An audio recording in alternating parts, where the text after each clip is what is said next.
Assalamualaikum warahmatullahi wabarakatuh. Syukur alhamdulillah, segala mulia kepada Allah Subhanahu wa taala. Kemudian selalu dan salam kepada junjungan Nabi besar Muhammad sallallahu alaihi wasallam beserta dan sahabat beliau sekalian.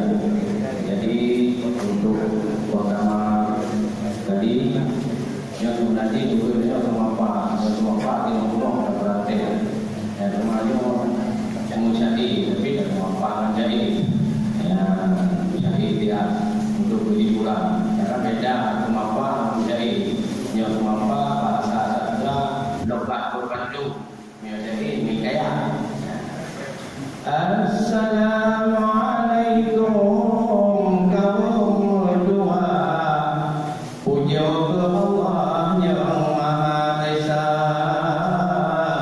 selawat salam ke Rasulullah Nabi yang mengabdi akhir masa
lagi tidak rakan tua pamanung deha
Namo